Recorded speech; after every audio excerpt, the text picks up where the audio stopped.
Thank you all for joining today's plenary session titled The Value of Post-Secondary Credentials for Low-Income, First-Generation, and Underrepresented Students. I am Dr. Stephanie Breen, a research associate at the Pell Institute for the Study of Opportunity in Higher Education at COE. As many of you know, today's session is going to be about the value of a college degree. And what we know is that the value of post-secondary credentials vary economically and in terms of family and individual values. As individuals in this TRIO community who influence students' choices in post-secondary attainment, we play a critical role in helping students construct, recognize, and articulate the value of post-secondary credentials. Today, our aim is to discuss the value from an economic as well as a holistic perspective.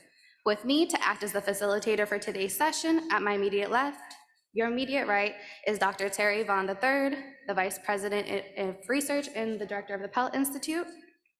Next to him, yes, round of applause. Next to him, our first panelist is Ellie Brooker, Associate Director at the Institute for College Access and Success, also referred to TICAS in Washington, D.C. Welcome, Ellie. And next to her is Nicole Smith, Research Professor and Chief Economist at Georgetown University's Center on Education and the Workforce in Washington, D.C. as well. Welcome, Nicole. And then last but not least, next is our final panelist, Wendy Sedlak, who is the Strategy Director for Research and Evaluation at the Lumina Foundation, who will be joining us on Zoom. As many folks know, the flights had been really rough, but she was able to still join us by Zoom today. We are super excited for each of our panelists here today. And before we begin, we do want to acknowledge the Lumina Foundation's support for sponsoring this session. We are so grateful for the Lumina Foundation for their support of the Pell Institute, and as well as for making this plenary possible. And now I'll turn over the program to Terry. Thank you, Stephanie. So good morning. I'm so excited to be here to speak with this wonderful group of panelists about the importance of students' perceptions of the value of post-secondary credentials. So to get things started, let's begin by asking each panelist a fundamental question that underpins this entire discussion. What do we mean by value when it comes to exploring students' perceptions of the value of post-secondary credentials? And how does this meaning vary by students' social and institutional context? So Ellie, let's start with you. What does value mean? Sure. So at a really basic level, we're talking about, does the college and the program that you're choosing offer the potential for a better quality of life than you would have if you did not earn a degree? And that can mean a few different things. We're talking about standard economic metrics like job opportunities, higher earnings, better benefits. But also students who are looking for a college and a program are also looking for enrichment. They're looking to build community, and for students who are coming just right from high school or maybe looking to build independence, start their lives as folks who are living alone.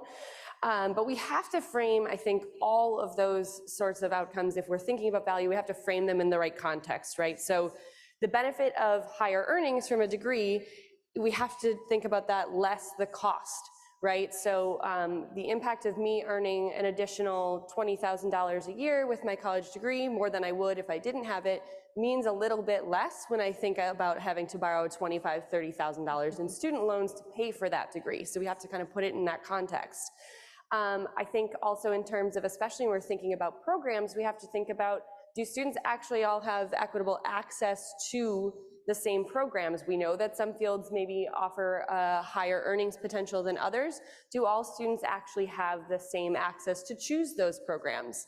I know, thinking about my high school in very rural Wisconsin, we didn't have any advanced science courses, and when I got to college, there's lots of students who'd taken AP Physics, AP Chemistry, AP Biology.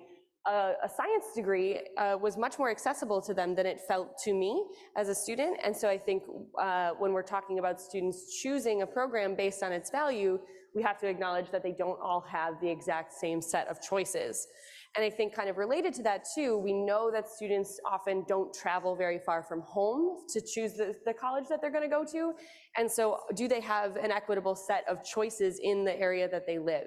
If you live in a very rural area, perhaps your closest institution is a really small community college, whereas a student growing up in a major city maybe has a lot more options to choose from, and they can still stay close to home. So I think we also have to kind of frame value in terms of your choice set, both in terms of the field that you're thinking about going into and actually the college. And so I think generally, to kind of sum it up, value means that you're going to have socioeconomic mobility given your circumstances, given your race, where you live, what you've had access to so far, and also your community resources and who you have to draw upon to help you kind of make those choices and assess value. So I think it's just entirely very subjective, even though I think we very frequently use these economic metrics that seems like they would be objective. It's a really subjective definition of how you think about value as an individual. Awesome. So value is very context specific. Yes. So Nicole, what does value mean for you? And does it change perhaps from high school to community college to four-year institutions?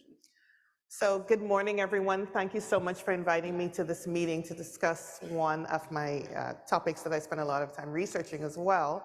I cannot underscore more some of the points that Ellie has made. I mean, value to me is all about real opportunity. As an economist, I always go back to some of my training. There's value in use, value in exchange. What's your return on investment? Does value provide you with financial security once you've attained this degree? What is the extent of marketability? Is there an opportunity to make your family and community stronger? All of this is value. Most people recognize education in a public setting, right? As a public good with social benefits, social justice benefits, public health benefits. You think of tax revenue at the state level, at the local level, at federal level, eventual impact on GDP, but there's also a lot of personal outcomes from education and value. Education is indeed a private good that benefits individuals.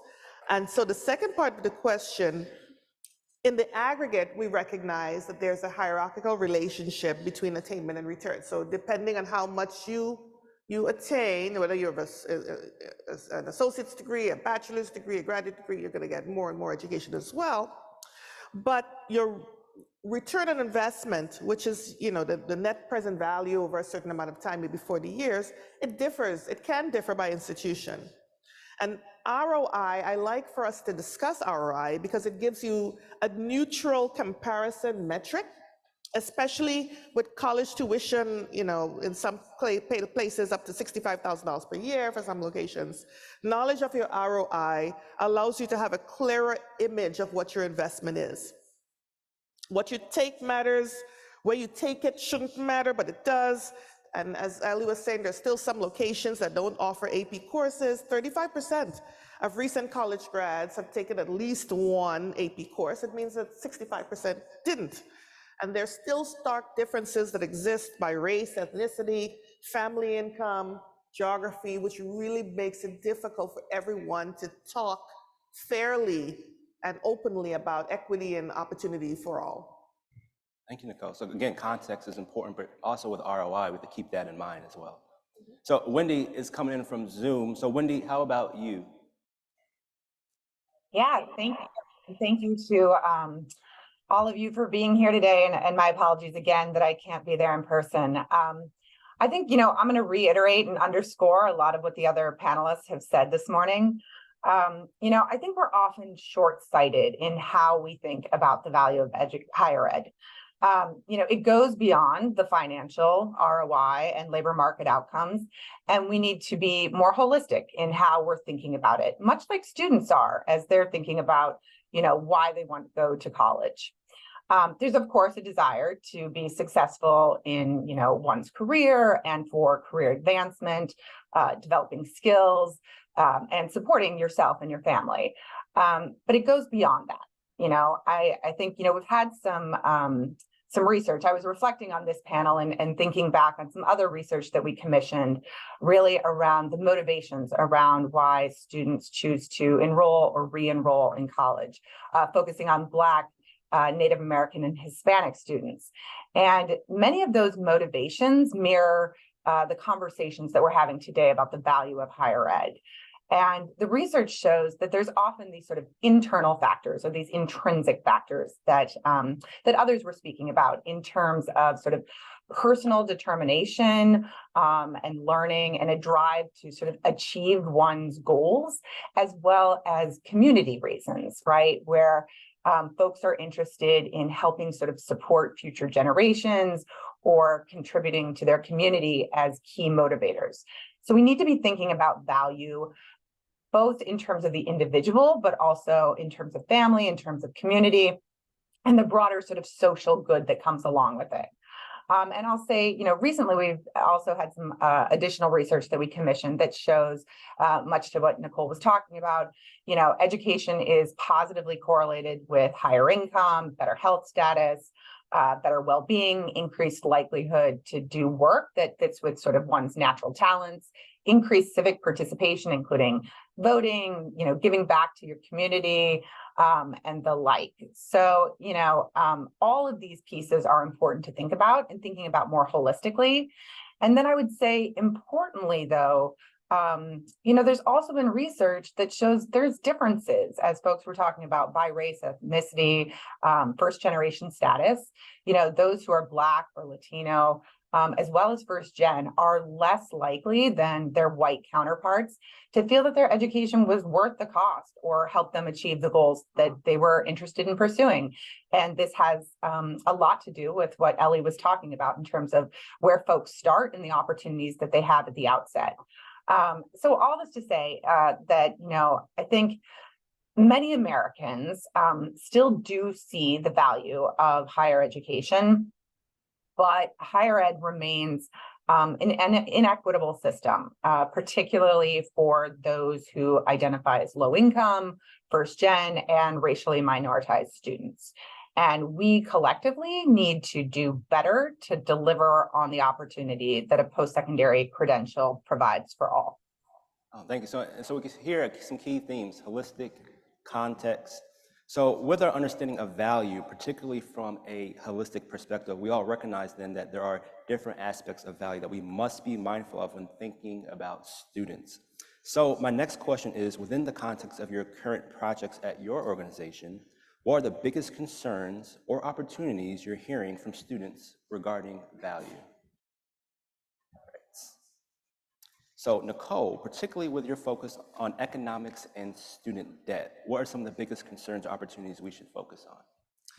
So I think, when you're speaking to students directly, because you can speak to the data, what you observe, and then you have the individuals and the anecdotes when you speak to students individually. And students are absolutely concerned about value today, and rightfully so. College tuition has increased by over 150% in the last 40 years. Who wouldn't be concerned?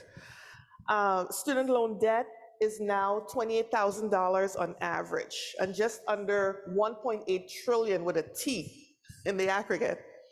But even as we look at the 28,000 and you start to think about, okay, well, how long is it going to take me to pay that back?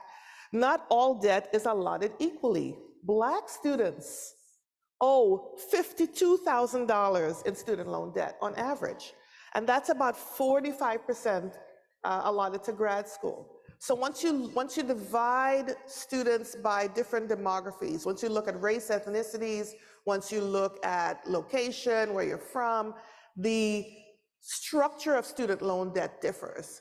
And so the notion of value differs for different people depending on where you're coming from and how much you got to pay back and what you're bringing to the table. Students might not have a handle on all these particular statistics that I'm giving you, right? Who's owing 28, who's owing 25, who's owing 52, but here's what they know. They know that student loan debt delays family formation. It delays purchases of homes, it delays purchases of cars, and all of these American ideals that signal maturity and signal adulthood. Some of the opportunities that still exist, so we talked about the concerns, the opportunities that still exist, is that the job market is still tight, right? The first Friday of every month, the Bureau of Labor Statistics releases the unemployment rate. It's still pretty low. I know for many of us who are old enough to remember double-digit unemployment, these numbers are still, at an all-time low. But in addition to that, we have several states that are taking positive steps towards changing their requirement for state jobs, state level jobs. And for those of you in the room would know that Pennsylvania, Maryland, it's starting with Maryland, Pennsylvania, Colorado, North Carolina, Alaska, governors are making these huge decisions that maybe we can relax some of these bachelor degree requirements for jobs. So it's really opening up the middle skills market for people to have these access to these jobs. And students are aware of that. We have to be careful, though, about couching these in a proper context, right? We know it's good politics for any governor to adopt this position. But we all know that when the market eventually turns, we might see changes in the way employers are allocating scarce jobs. So you still have to encourage your students, you still have to encourage them to make sure that they're upskilling and that they are equipped with the type of talent that's needed for the jobs of the future. Yes, one of the concerns I hear you saying is debt, but opportunities is employment, workforce development opportunities. So Wendy, Lumina has been looking at the question of value for a long time, and given the range of projects Lumina has and is supporting, what are some of the biggest concerns and opportunities out in the field that we need to be thinking about when it comes to the question of credentials and value? Sure. Thank you, Terry. As many of you know, Lumina has a goal for the country that by 2025, 60% of adult Americans will have a high quality post-secondary credential. And so that goal was set, during a very different time and context, where in 2010, higher ed had strong sort of bipartisan support. We're in a different place, right? There's no longer wide scale support. And in general, support for higher ed is at an all-time low. So that's definitely a concern. I'll also say it's a really confusing system to navigate. There's over 1 million credentials available to learners.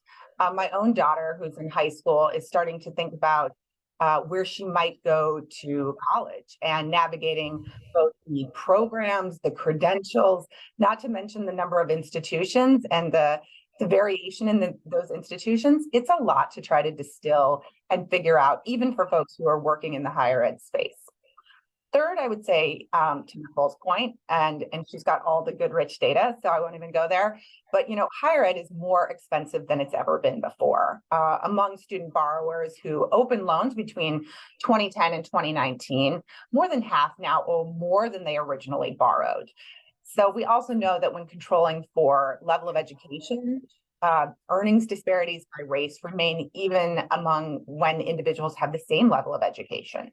And then finally, I would say, there are currently over 40 million students with some college no credential. So these are students who had to stop out. We always hear the sort of term life happens. And when life happens, folks have invested time, they've invested money, and that after 6 months, a year, 2 years, leave with nothing.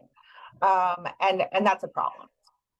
There are a set of opportunities, though. So first, I think, there's an opportunity to change the narrative around higher ed by focusing on the value for individuals, families, and communities, including that on average, those with a bachelor's degree earn 84% more than those with just a high school diploma, additional years of education beyond high school.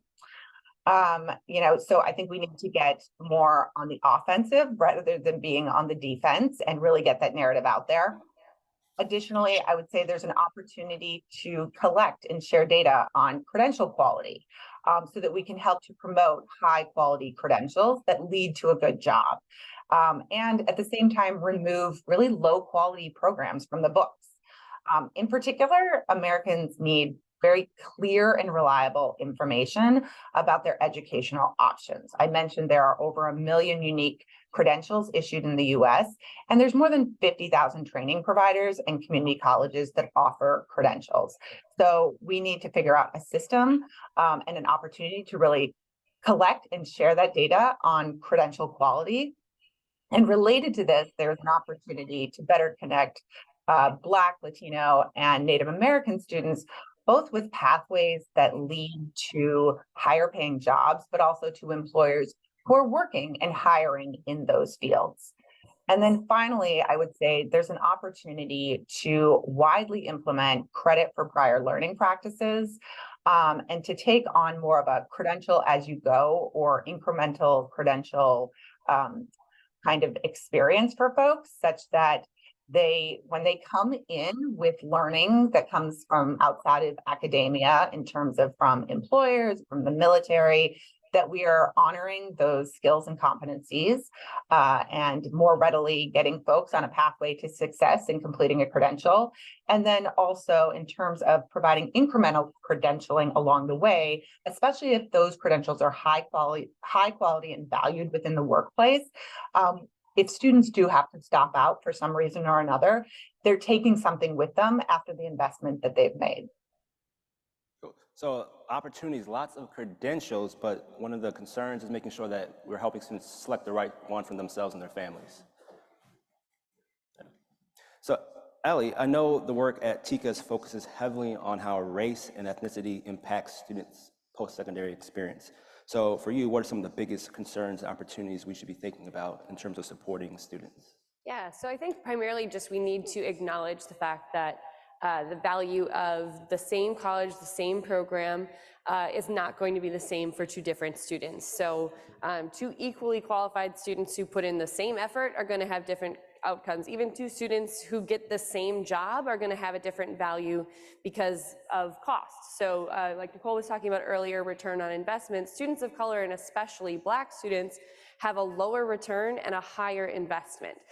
So they're exiting college into a job market where they are paid less, they have fewer job opportunities, and they have paid more on the front end in terms of debt. And we just know that how these differences work by race. Our research at TICAS is trying to racialize economic mobility, to center race in the conversation around the metrics that we use to assess the value of a college degree. And we lack the robust data that we want to have for this question, right? So our publicly available federal data sets don't disaggregate median earnings and debt burdens by race. And we're hoping that that's going to change in the future. We're expecting to see better data and more ability to dig into how these things vary at the individual student level.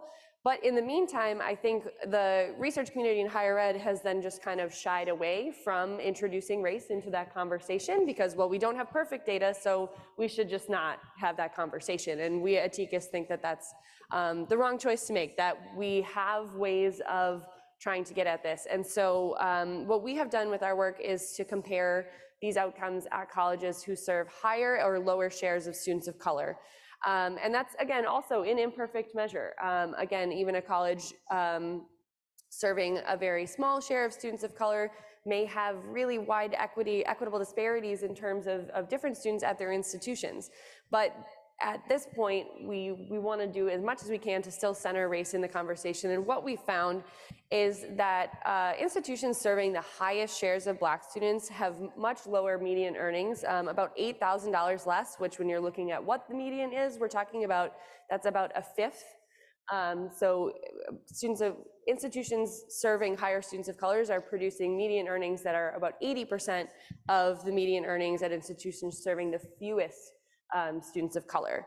I think the other end of that, like I said, so that's the return piece. The investment piece, we're also seeing similar disparities. So institutions where that are serving the highest proportion of Black students have much higher debt, and that debt actually is growing. At institutions serving the highest proportion of Black students, the percentage of debt owed 10 years into repayment is over 100%. That means these students are not making any progress on their balance. Their balances are growing, whereas institutions at the other end serving the lowest share of Black students are at about 58%. So 10 years in, they've been able to cut their debt in half. Many have repaid entirely. And so we're seeing a huge disparity there in terms of the growth of debt. So not only are these students borrowing more on the front end, they're unable to repay. This is not manageable debt. And we know that that disparity is particularly stark at certain types of institutions, and in particular for-profit institutions. For-year private nonprofit institutions also pose a bit of a problem, but we do see the biggest disparity at for-profit institutions. And so I think a real concern of ours is who those institutions are marketing to. We've all seen those commercials. You know, I think those that we see certain sets of institutions absolutely marketing towards students who will need to take on the most debt to attend, and we see the negative outcomes from that. And so I think we have a real obligation as a higher education community to make sure students know how much they will need to invest and how much they can expect to return at different types of institutions. And so our work is really trying to break down how that differs at both institutions that differ by sector, but also we're digging into right now how MSIs are serving students and how institutions in different regions are serving students differently. Awesome. So then research has a place. There's an opportunity with research if it can be better. Yes, yes. So given these concerns and opportunities, what role do you all see programs like TRIO playing in supporting students as they consider the value of post-secondary credentials? So what does that support look like practically, right? Such as selecting a major, individual course choices, high impact practices, or extracurricular activities. So Wendy, from a national perspective, what role do you see student affair programs like TRIO playing in terms of supporting students and helping them navigate post-secondary credentials and the value of it? Yeah, thank you. So I think, everyone in this room, virtually and in person, understands that coming to college can be really intimidating and confusing for anyone, let alone students who are first generation or low income students. So those working in student affairs, and I feel like I'm just, preaching to the choir here, all of you do all this great work, but can be a tremendous support to students, prior to enrollment, right? Starting in middle school and high school, all the way through to completion. Folks in these roles often serve as advisors, but also mentors to students. And obviously there's a range of different services offered, everything from financial counseling to academic assistance to career counseling. But honestly, often what I think is more meaningful are the deeper relationships and connections that are formed between students and staff. TRIO professionals build both personal as well as professional relationships with their students. And these positive relationships are critical to the success of every TRIO program.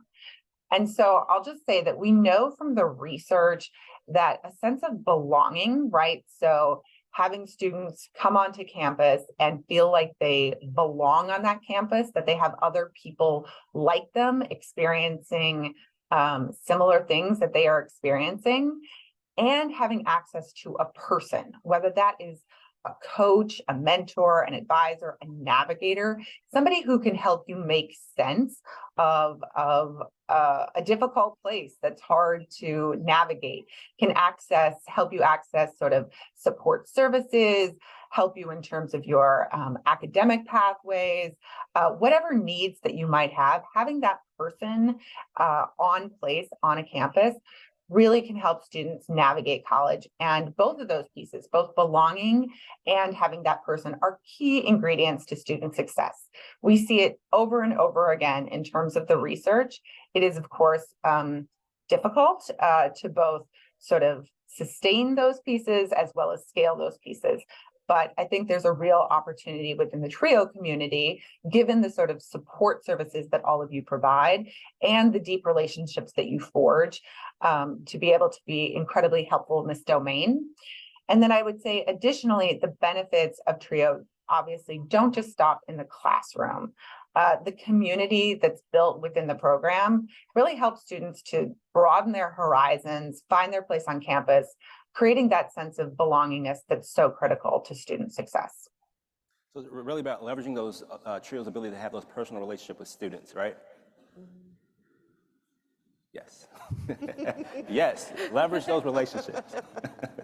So Ellie, given the difficulties students face based on race and ethnicity within post-secondary institutions, what role do you see programs like TRIO playing in supporting students' perception of value? Yeah. So I think it's really important, like a lot of the stats that I've shared and that Tikas's work is showing, that sounds pretty bad. But for most students, a college degree is still worth it. They do still come out better than they would without earning that degree. And so I think continuing to encourage students that, we should absolutely acknowledge the realities of what that return on investment is going to look like, but highlighting that it is still worth it. And I think we can make it more worth it by educating students better on financial aid. I think that's really, really a huge piece of this is how little students understand about financial aid, about the buying power of the financial aid that they could get. We know that students overestimate the cost of college and underestimate what they might receive in aid. At the same time, we also know that the buying power of federal grant aid has decreased. In the 1970s, the Pell Grant covered about 70% of the cost of attendance. For this coming school year, what we expect to see, even with an increase in the maximum Pell, a maximum Pell will only cover about 26%. So that has really, really decreased. Students are able to get a lot less bang for their buck with a Pell Grant. So we really need to also be encouraging students to apply for other types of aid, to fill out the FAFSA early. We know especially students of color tend to fill out the FAFSA later in the cycle. And while federal aid is not first come, first serve, a lot of state grant aid programs are. And so if those funds run out by the time you've completed the FAFSA, even if you would have been eligible for some of that grant aid, you're not going to get it. So ensuring that students are filling out the FAFSA early in the cycle, that they understand what the information they're receiving means. And then I think also, especially with student debt, we really need to do a lot better work on educating students about how all of that works, what they're signing up for. A very small percentage of students borrow private student loans, only about 5 to 6%. But among those students who do borrow private student loans, about a third of them either didn't apply for the FAFSA at all or applied for the FAFSA but did not take out their maximum federal student loans. So they didn't take full advantage of the, I would say, safer, better protected student loans that were available to them before they took out private student loans, which we know are a much riskier way of financing education. And so I think ensuring that students know all of the opportunities available to them in terms of financial aid is really, really critical. Like I touched on before as well, I think educating them on the differences by sector and how that works as well. The sticker price on private nonprofit education might look really not great to some students. It looks like a really high number. Letting them know that those institutions typically offer much higher grant aid, that is subsidized at a lot of those institutions, that it's subsidized at a different rate than at for-profit institutions. And then that publics tend to be the more affordable option for many students. So I think just encouraging students to dig further into their options and really look at, okay, what is the investment I'm going to have to make here? And then how much can I expect my return to change based on what college I'm choosing? Yeah, so like TRIO has a significant role in helping students navigate that institutional landscape, right? In all those facets. Yeah. Perfect. Nicole, what's your take on how programs like TRIO can support students' value of post-secondary credentials, particularly from an economic perspective? So I think it's really important to make sure that there's a human factor, a touch factor. There's coaching, mentoring, making sure that students are aware of the opportunities that are in front of them.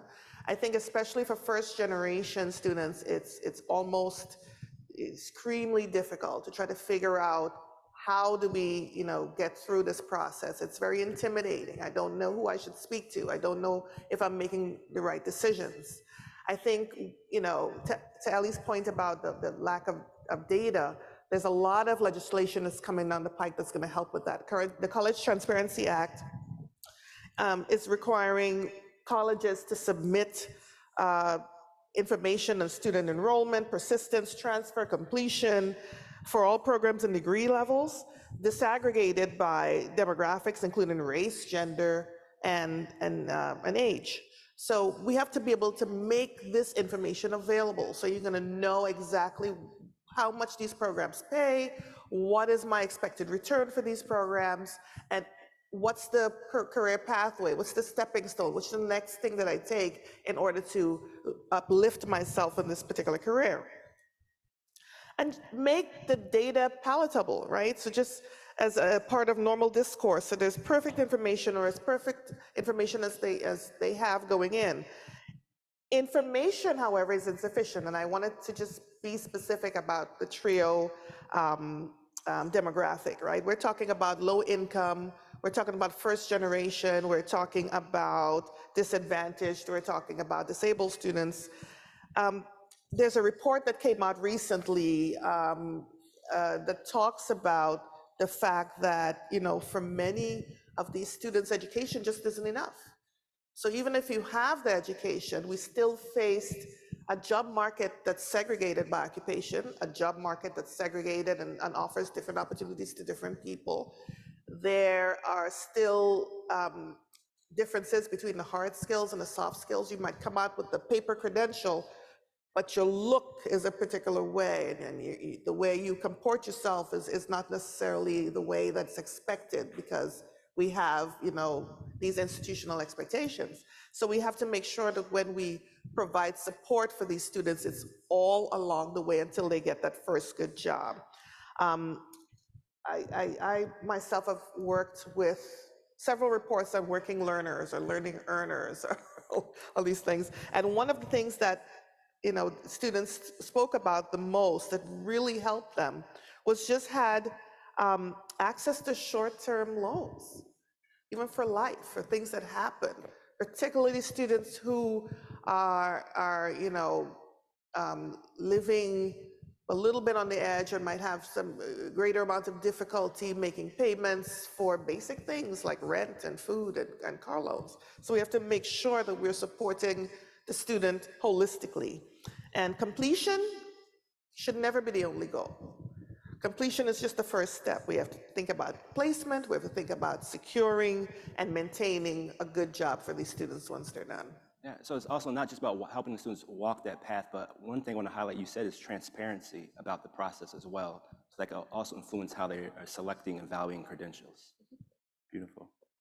So given the practices mentioned, what innovative practices should educators consider in terms of supporting how students value post-secondary credentials, particularly students who are Black, Latinx, and Indigenous? And how might these practices vary by student profiles, if at all? So, Wendy, your thoughts. How might this vary by student profiles? Yeah, well, I would say first and foremost, I think it's important to listen to student motivations, right? And really match up the motivations for enrollment and then show and share the data around the outcomes associated with the value proposition. We need to do a better job of pulling those two threads together so that folks can understand, all right, this is why I originally enrolled. And then, you know, folks in the room and others can share that data, both qualitative and quantitative, around, you know, this is what you can expect to achieve based on that. I would say secondarily, bake in the necessary skills and competencies that are important to students and to employers in programs. So there's, you know, career-related motivations remain prominent as a reason for participating in higher education. And those students who say their education helped them develop some of those soft skills that Nicole was talking about, communication, critical thinking, leadership skills, those students rate the value of their education more highly than those who don't feel that their education helped develop those skills. So it's really important that we're baking those pieces in no matter what sort of program or path you choose. Ellie said it best, so I won't go into detail, but fill out the FAFSA. Absolutely, folks need to fill it out early. Also, that piece around access to emergency aid remains critical. We know that, you know, an extra $100, $200 to help with, you know, little needs along the way, such as transportation, childcare, and the like, can make a huge difference in terms of whether students have to stop out. I would say strong advising is critical. I think, you know, all the panelists have talked about this, but, you know, practitioners can better work with students to make choices about what to study and how and when they can be guided or coached towards options that have a greater probability of bringing about the career and earnings outcomes that they seek. So we know that not all programs are created equally, and the data still shows that there are disparate outcomes based on who it is who went into the program. So we are doing students a disservice if a program, say, only really works for white men, then it's important to recognize that there are some necessary changes that are needed to make that a full sort of quality program for all who engage in it. And so being very real about what the data shows so that we're helping students on the pathway to success. I would say embed credit for prior learning, and where feasible, automatically award those credits. We know from the research again that boosts credential completion rates for students and has the potential to close unfair, persistent equity gaps in degree and credential attainment. CPL, PLA policies widely exist, but are not widely implemented. So that's a great opportunity. And then finally, I'll go back to an earlier point and say, simply help students sort of network with and create at least one meaningful connection to an instructor, a faculty member, other college staff. Repeatedly, the research shows that having that person on campus and having that sense of belonging can make a difference. They can open pathways in terms of job opportunities, research opportunities, and a broader network that can make all the difference in terms of persistence and completion, and ultimately showing a deeper value proposition around higher education. So one of the themes I hear popping is customization, the ability to customize to certain student profiles. So Ellie, how about you? What do you think? Yeah, well, Wendy really well covered it there. Yeah. I would echo everything that she said. I would add, I think we've all kind of touched on the differences across fields, and I think it's really important to continue to encourage, especially students of color, to consider STEM fields, consider business. I'm not knocking a liberal arts degree. I have one. I love it. But I think we know that those fields do have higher earning potential for students, and so especially students who maybe in their high school don't have the resources to make them feel prepared for those fields, help them find other opportunities within their community, within nearby communities that might be accessible to them, to help them build the confidence to even consider that as an option. Students don't need to go that route, but I feel very strongly that all students should be able to enter college with all fields as an option. And so I think helping students build the confidence to consider things like STEM or business is a great step forward.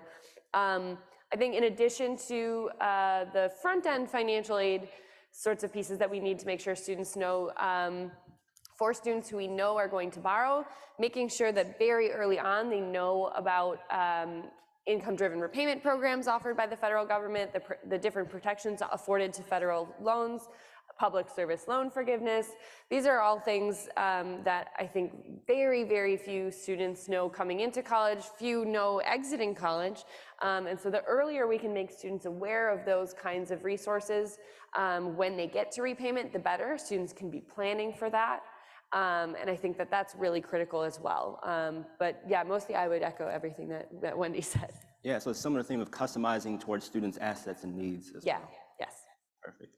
And so, Nicole, given the economic implications of post-secondary credentials on the social mobility of Black, Latinx, and Indigenous students, do you see any specific practices or interventions we should be talking about? So when I think about the role that TRIO plays, it's designed to help students from low-income backgrounds, first-generation individuals with disabilities. One thing that's, for me, noticeably absent when I look at the description is underrepresented minorities. It's been removed from most of these definitions. And I think it highlights the far-reaching impact of the SCOTUS decision to effectively strike down affirmative action in higher ed. So what I think is important is for us to also recognize that education is only a first step for many of these groups. There's limits of education, and I want to highlight a recent paper in NBER. It's actually called "The Limits of Educational Attainment in Mitigating Occupational Segregation and between Black and white workers." And part of this has to do with the choices people make. Ellie pointed to the fact that we should consider STEM and business degrees, because we know traditionally those degrees offer higher economic reward in the short term and in the long run. But especially in some communities, in rural communities, and in African-American communities, we have to sort of balance that with the need for intellectual and caring occupations. There is an actual need for a significant amount of social workers, an actual need for teachers in these communities. And so once we give this type of advice, we need to be aware that, we're sort of trying to find this happy balance.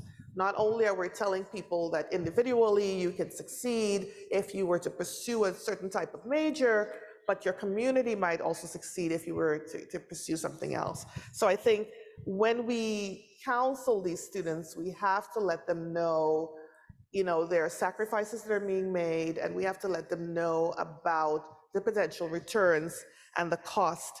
And I think that the last thing that always concerns me when we talk about these opportunities is my notion of nouveau tracking, right? Everyone knows what tracking is. It's where we offer certain types of opportunities to one group that isn't offered to another. And I've heard several conversations about the value of middle skills. I've sat into all of these meetings, how important middle skills are, and I quite understand and highlight and underscore it and encourage it for many. But I want to make sure that we're not having a conversation that says, here are these middle skills for this group of students, without providing the pathways to get you somewhere else once you're done with that, once you've achieved that goal, to get to the next level, so that your opportunities are not just limited by your historical background. So having that long-term vision is so important for the students that we're working with. So before we turn to the audience for some Q&A, are there any key points or information you want our audience to take away from our discussion today, particularly as they counsel and support low-income students? So Nicole, any key takeaways today? I have 4 points. Go for it. More education means more opportunity, we know that. But what you take matters, because what you take really determines what you can potentially earn. And you have to hold everyone's feet to the fire regarding transparency and the adequate dissemination of information by relevant demographics. I want to know exactly what people are making, exactly who's making it, and exactly what I could do to get there. And I think we need to let people know that occupational segregation still exists. Everyone is very much aware, I think, by now, the relationships between occupational segregation and gender, and the implications of occupational segregation and gender. But we don't speak as much about occupational segregation by race, ethnicity, and by geography. So I think we need to start having those conversations and talk about the long-run implications of that. Beautiful. Wendy, how about you? Any key takeaways? Yeah, I mean, I think I concur with everything that Nicole just put out there, but I would say, simply put, we need to constantly and consistently center students in our work. I feel like historically we haven't always done that. We're still showing up with our own value propositions and what we think is important. And it's important to go back to students and really center them along the way, approach them with curiosity about their needs, motivations, and goals, and then help them achieve what they set out to do.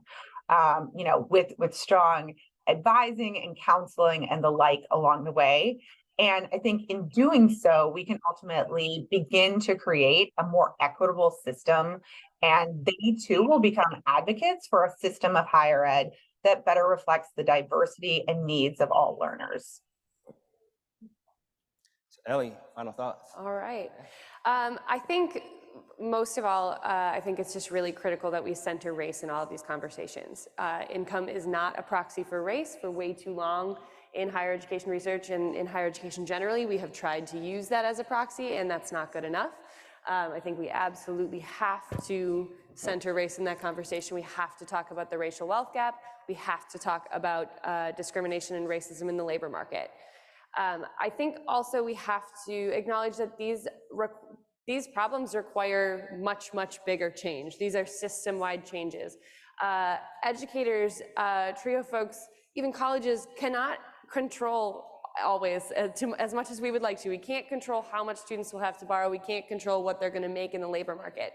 And so we have to, I think, be thinking about all of this as much, much bigger than just education, but beyond education into the labor market, and thinking about how we can make bigger system-wide change with the tools that we have available to us.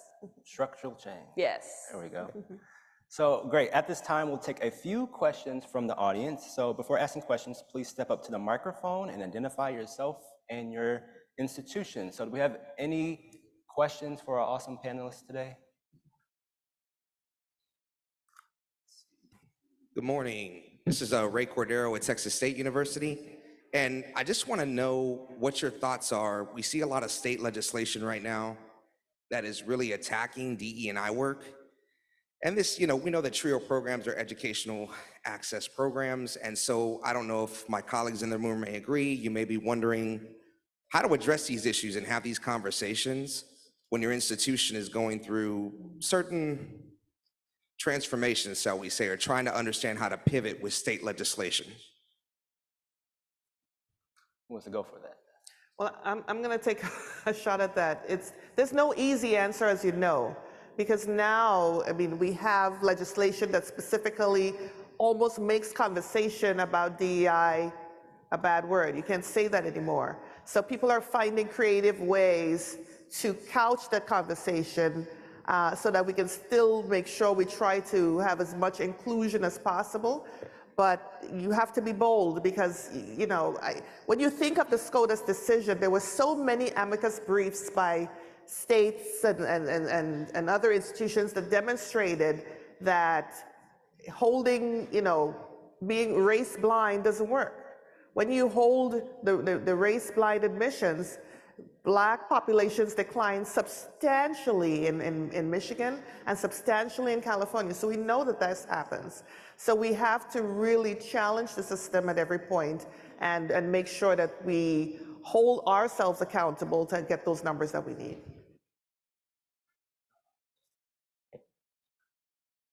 I see a question on the left side. Yeah. Good morning. My name is Wayne Davis. I'm with TRIO Student Support Services for Illinois Eastern Community College. My question is I come from a very small rural community. How do we show the long-term value in a degree when our students can go work at, say, our local Walmart distribution center, making between $19 and $23 an hour with a high school diploma? That's more than some of our TRIO colleagues are making. So we're saying, go get a degree. I've got a degree, go get a degree, because it shows value when we're not showing value. That's kind of a two-part question. I can go. I think in that case, it's important to highlight maybe some of the other benefits, the other values of a college education. I know Nicole was talking earlier about all the other things that we associate with education, better health outcomes, better financial stability. I think also some of the things that I brought up and I think Wendy touched on as well are enrichment and building community, that there's also this need just for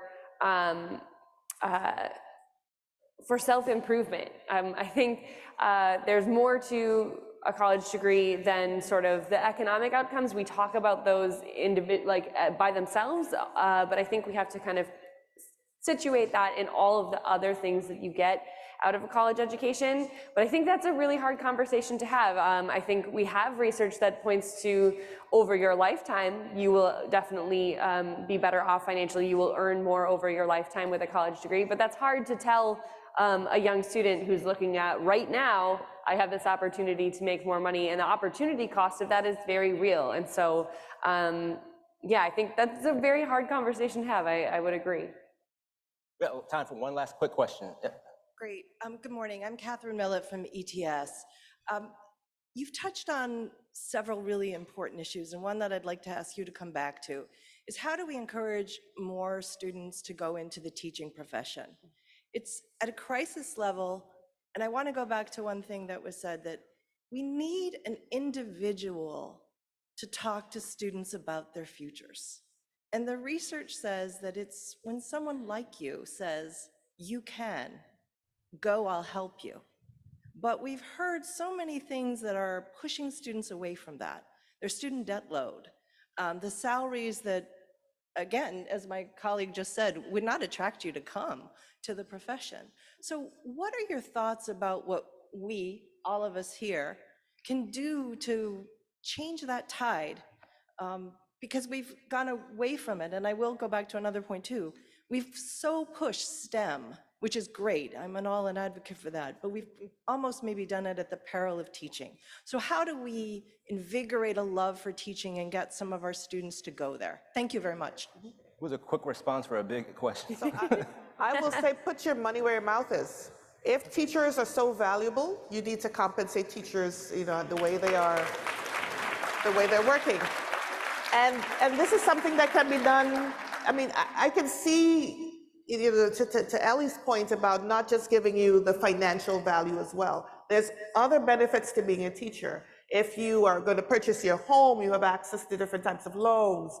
If you go to purchase a car, you have access to different types of loans. Make it beneficial. Give me some of the pecuniary and non-pecuniary benefits as well. And that's going to direct people, because it's not sufficient, to the gentleman's point before, it's not sufficient to just tell me, okay, in the long run, you're going to see something better when I'm looking at it in my face right now. So I have to be able to see what I make now, what I could potentially make in the future. What you take makes also influences what you earn. So a lot of people who are talking about a college degree doesn't matter, or there's no value. I'm not sure what you took. I don't know, what's your degree? Is it required in your location? We need to do a little bit of matching for your certification, your certificate, and what the labor market in your community also demands. Because why are you taking Shakespeare in a rural community when you might be better off with doing something that's useful, something that's more job oriented? Thank you for the question. I want to thank our panelists today for offering their expertise and insight. Let's give them a round of applause. Thank you so much. And before we conclude this plenary, we also want to highlight our public service project led by the Family and Youth Initiative. And so I'd like to welcome Susan Punnett, the Executive Director of the DC Family and Youth Initiative, as well as Skylar Babber, a board member at the DC Family and Youth Initiative, who will share some information about the public service project, which also will include a QR code for donations.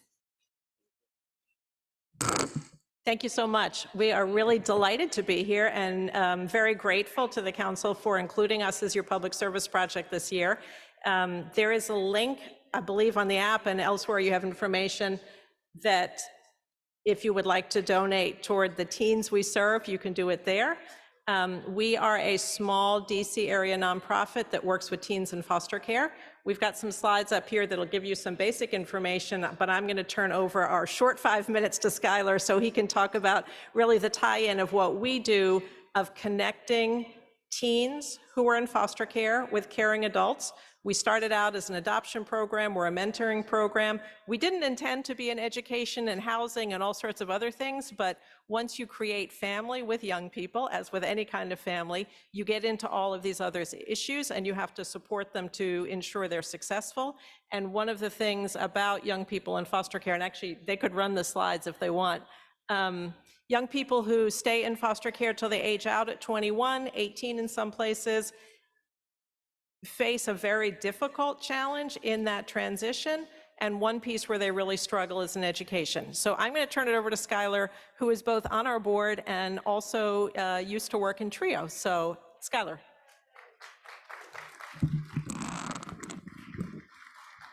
Have to put a little bit taller for me. So as I said, my name is Skylar Babber. I actually am originally from Montana. I currently am that's Teresa. Hi, Teresa. I'm currently the administrator for Population Health and Innovation at the Association of State and Territorial Health Officials. Growing up in the Montana foster care system, I used Upward Bound. I was part of TRIO, and then I was able to serve youth in the schools with TRIO and Upward Bound, helping teach financial literacy and education. As you know, many foster youth don't have as positive outcomes as many other youth have opportunities as well. Only about 6% end up achieving a bachelor's or a trade or associate's degree. And that number has actually increased from 2% about a decade ago. So there's improvement. Right now, there's close to 400,000 children living in the foster care system. Around 113,000 of those are waiting to be adopted, but not all 113 will get adopted, and many will emancipate. What the Family and Youth Initiative does here in DC is it creates one of those opportunities to connect youth that are either in the system currently or aging out to not only potential families and adoptive families, but to a network of individuals from the community, many of them like yourselves, that surround the youth with the positive support structure and provide them with access to opportunities they might even not know exist because no one has ever said that you can or that this exists and you should access it. Or providing the other support, which is how do you do the process? I've done thousands and thousands of FAFSAs. I'm sure that many of you have done thousands and thousands of FAFSAs as well. And sometimes it's just about taking that first step with them, holding their hand or supporting them through the process of that initial round. And then you can watch them excel, just providing them one more opportunity, one more discussion, and one more chance to thrive. And so your support today is excellent because it's helping youth from our community here in Washington, D.C. Access those vital supports that they need and recognizing things like school supplies, education, and opportunities that might not be the traditional pathway there. So thank you so much for your support and thank you for all that you do. And your youth have opportunities and you never know where they might lead, starting in Butte, Montana and ending up in Washington, D.C.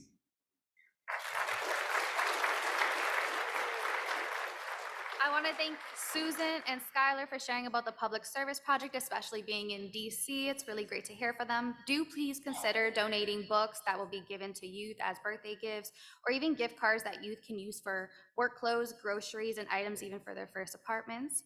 We will now transition into concurrent sessions. Don't forget that the COE Works app is your conference toolkit. You can streamline your experience so you can really focus on networking and learning and making the most of this exceptional conference. Download the app now to maximize your conference experience, and then make sure at 4 p.m. you do visit the college fair. There will be 20 colleges who have tremendous opportunities for our students at the undergraduate and graduate level, and learn what selective colleges are doing to attract and retain first-gen low-income students. Thank you so much. We hope you enjoy the rest of the conference.